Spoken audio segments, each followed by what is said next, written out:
Bonjour, heureux de partager ce moment avec vous, avec tous ceux qui nous suivent sur ces vidéos. J'aimerais poursuivre ce que nous avons commencé déjà depuis quelques semaines, depuis le début de ce confinement, à partager sur le livre de Néhémie avec pour titre ce que j'ai rajouté à la suite, Bâtissons ensemble. Et il me semble que si aujourd'hui nous sommes dans le confinement, demain sera un autre jour. À la sortie de ce confinement, il y aura des choses à bâtir, à reconstruire, peut-être à vivre ensemble. Et nous abordons à cet instant-là le troisième chapitre du livre de Néhémie. Je ne le lirai pas en entier, je lirai simplement quelques versets. Et puis nous retirerons des pensées pour le moment de prière, pour notre vie, pour notre croissance spirituelle. Alors je lis un premier verset au chapitre 3 de Néhémie, et je lis ceci. Éliachib, le grand prêtre, se mit au travail avec ses collègues, les prêtres, et ils se chargèrent de la reconstruction de la porte des brebis.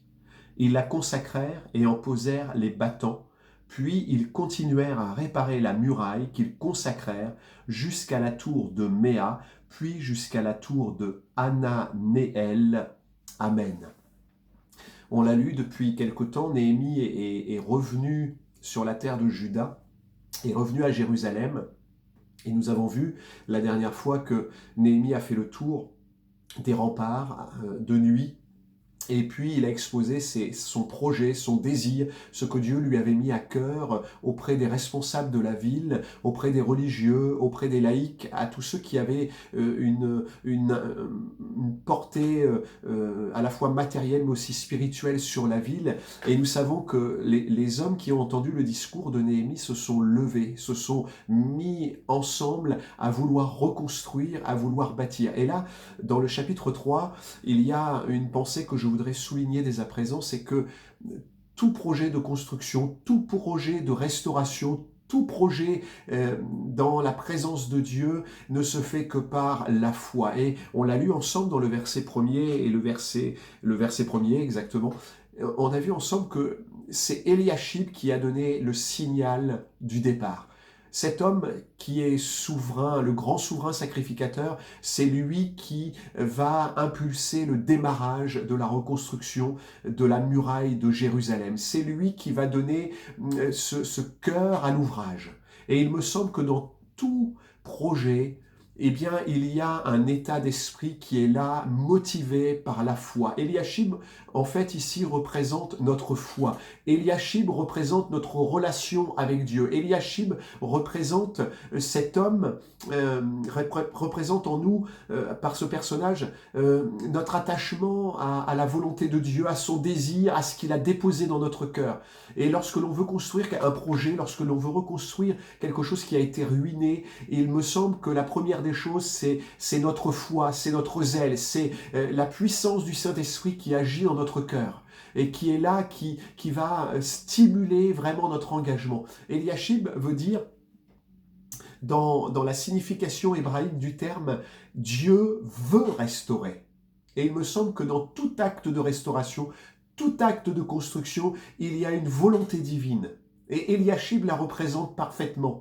Et je voudrais vous dire, amis qui regardez cette vidéo, si le Seigneur a déposé dans ton cœur un désir de bâtir, de construire, eh bien ce désir doit prendre le pas sur tes craintes, sur tes peurs, sur l'environnement peut-être qui est troublant, qui est inquiétant, peut-être sur la grandeur de la tâche.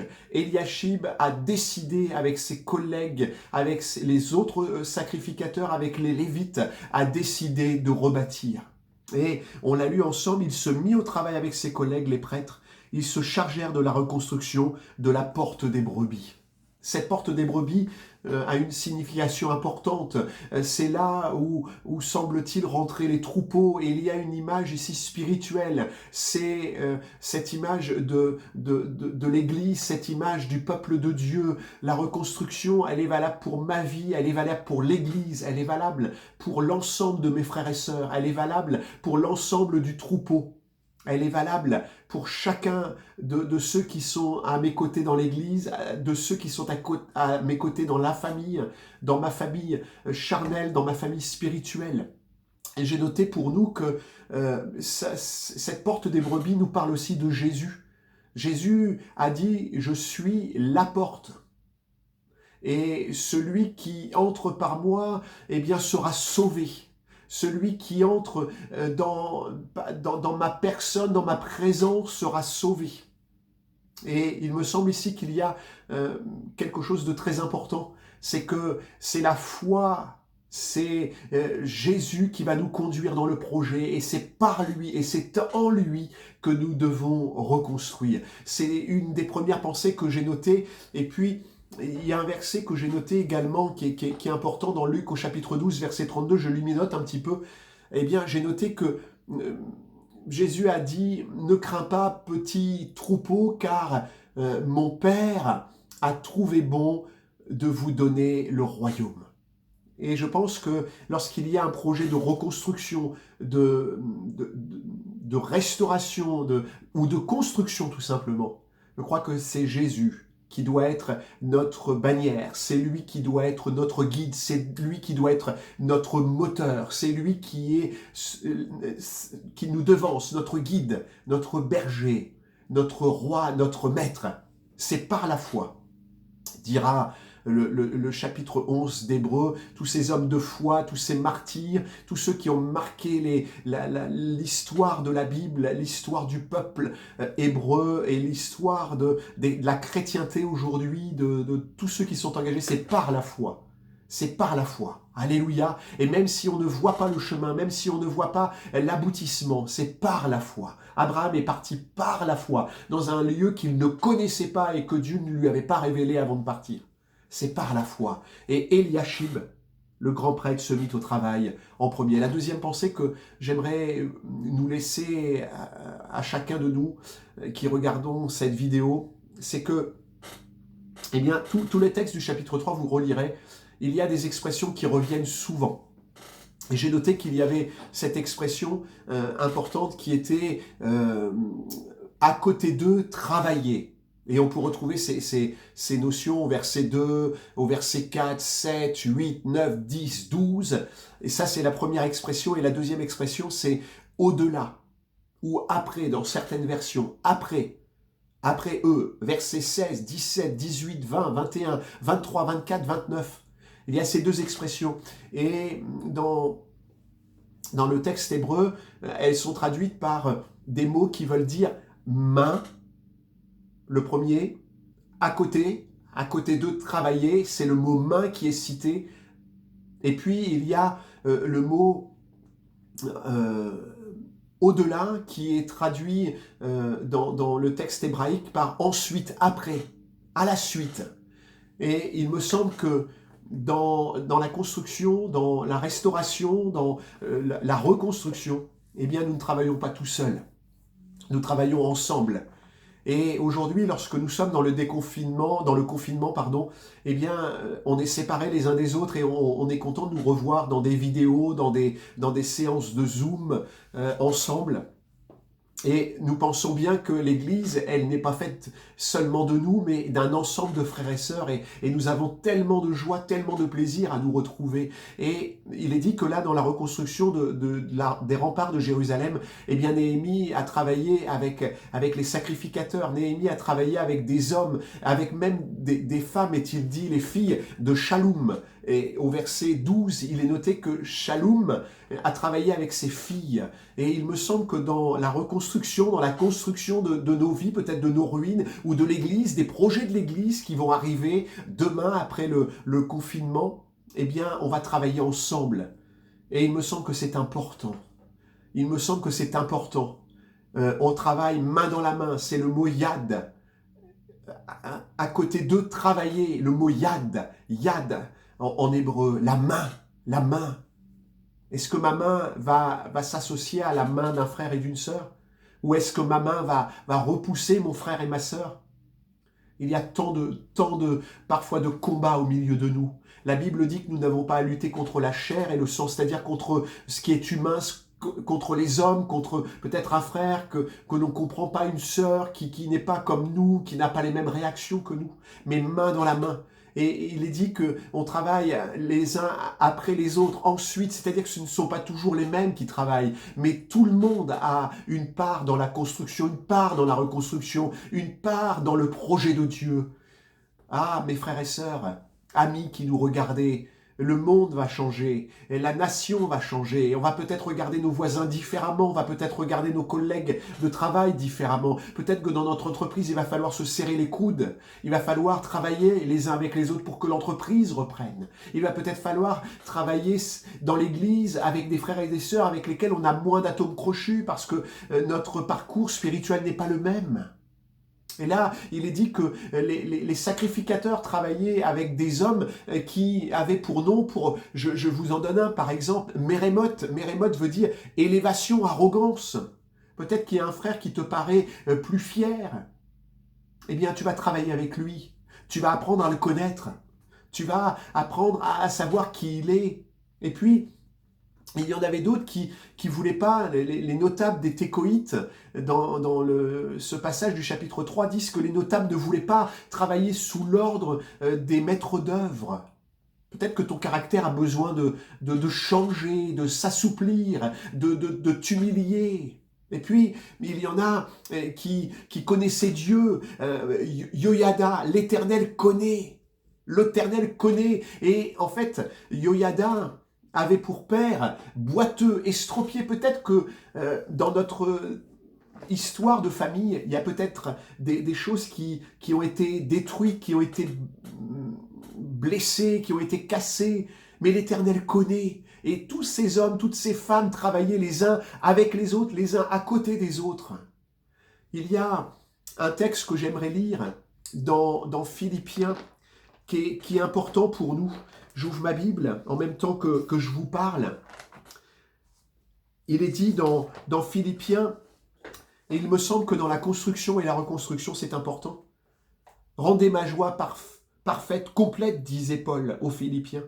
Tendez à vivre en accord les uns avec les autres, et pour cela, ayez le même amour, une même pensée, tendez au même but.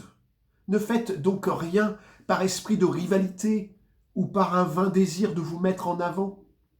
Au contraire, par l'humilité, considérez les autres comme plus importants que vous-même et que chacun regarde non ses propres qualités, mais celles des autres. Tendez à vivre ainsi entre vous, car c'est ce qui convient quand on est uni à Jésus-Christ. Alléluia! Il me semble que quand on construit un projet, quand on rebâtit, quand on se retrouve, il y a une unité de foi, une unité d'amour. Et puis, je termine par cette troisième pensée de Néhémie 3. Néhémie va rencontrer de l'opposition. Tout le monde travaille les uns à côté des autres. Et vous relirez, vous regarderez un petit peu les noms hébreux de ces hommes, de ceux qui participent. Il y a tellement de choses intéressantes à lire. Eh bien, on s'aperçoit que les ennemis de Néhémie et du peuple d'Israël, du peuple de Jérusalem en particulier, eh bien, vont avoir une action néfaste, une action décourageante. Il est dit, lorsque Sanballat apprit, verset 33, que nous rebâtissions la muraille, il fut très mécontent à nouveau et se mit violemment en colère. Il se moqua des Juifs en disant devant ses compatriotes et devant l'armée de Samarie, « Qu'est-ce que ces minables Juifs veulent donc faire ?» Qu'est-ce qu'ils veulent donc faire? S'imaginerait-il qu'on va les laisser agir et qu'en offrant des sacrifices à Dieu, ils viendront maintenant à bout d'une telle entreprise? Redonneront-ils vie à des pierres ensevelies sous des monceaux de poussière et calcinées? Tobia, l'ammonite qui se tenait à ses côtés, ajouta, « Ils n'ont qu'à bâtir. Si un renard s'élance contre leur muraille de pierre, il la brisera. » Et nous voyons bien que là, dans la reconstruction, dans le combat spirituel, on va peut-être trouver des ennemis qui vont se moquer de nous. Et nous le savons, ce qui se passe aujourd'hui, il y a un regard sur nos églises, sur le peuple de Dieu, sur ceux qui ont la foi. Et peut-être que nous allons essuyer des moqueries, nous allons essuyer du découragement, nous allons essuyer des insultes même, des insultes. Et peut-être qu'on va nous dire, mais vous voyez, la tâche à laquelle vous êtes attaché, le service dans lequel vous vous êtes engagé est tellement grand, mais vous n'allez jamais y arriver. Mais vous savez ce qu'a fait Néhémie? Néhémie s'est tourné vers Dieu. Alors, on n'était pas aujourd'hui, on n'était pas à cette époque-là sous la rédemption de Christ, sous l'amour de Christ. Et si aujourd'hui Néhémie vivait ces choses-là, il dirait à Dieu, Seigneur, pardonne-leur, comme Jésus l'a dit à la croix. Pardonne-leur parce qu'ils ne savent ce qu'ils font. Il aurait un discours d'amour et de grâce. Eh bien, Néhémie a tourné les regards vers Dieu, il a regardé en haut. Et au verset 38, il est dit, « Cependant, malgré tout ça, nous avons continué à bâtir la muraille, et sur tout le pourtour, elle fut réparée jusqu'à mi-hauteur, car chacun avait pris ce travail à cœur. » Et il me semble que, comme le psalmiste dira dans le psaume 121, il va poser cette question, et elle est à double tranchant, à double compréhension, je dirais. Il est dit dans le psaume 121, « Je lève les yeux vers les monts, vers les montagnes. » Alors on pourrait dire, il lève les yeux vers les hauteurs pour voir Dieu, amen. Mais aussi, on pourrait aussi comprendre, il lève les yeux vers les montagnes qui semblent être un obstacle, une difficulté. Et il dit, « D'où me viendra le secours ?» Et la réponse ne se fait pas attendre. Mon secours vient de l'Éternel, qui a fait les cieux et la terre. Et on voit bien que le psalmiste va lever les yeux. Il ne va pas regarder aux circonstances, il ne va pas regarder au combat, il ne va pas regarder aux insultes, il ne va pas regarder au découragement, mais il va regarder à la grâce de son Seigneur, à la grâce de celui qui l'avait appelé à reconstruire, à celui qui avait mis des convictions dans son cœur. Et puis, je termine par ce verset du chapitre 12 d'Hébreux. Il est dit, verset 2, « Gardons les yeux fixés sur Jésus, mes frères et sœurs.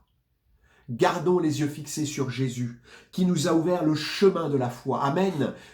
Mon frère, ma sœur, ami qui regardait cette vidéo, Dieu, par Jésus-Christ, veut créer la foi dans ton cœur, veut l'amener à une maturité telle, eh bien, que l'on garde les yeux fixés sur lui. Et cette foi, eh bien, il est dit qu'il la porte à la perfection, parce qu'il avait en vue la joie qui lui était réservée. Il a enduré la mort sur la croix en méprisant la honte, attaché à un tel supplice, et désormais, il siège à la droite du trône de Dieu.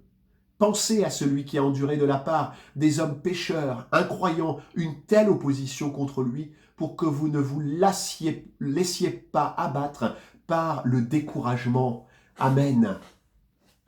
C'est la foi qui nous aide à construire, à reconstruire, à restaurer.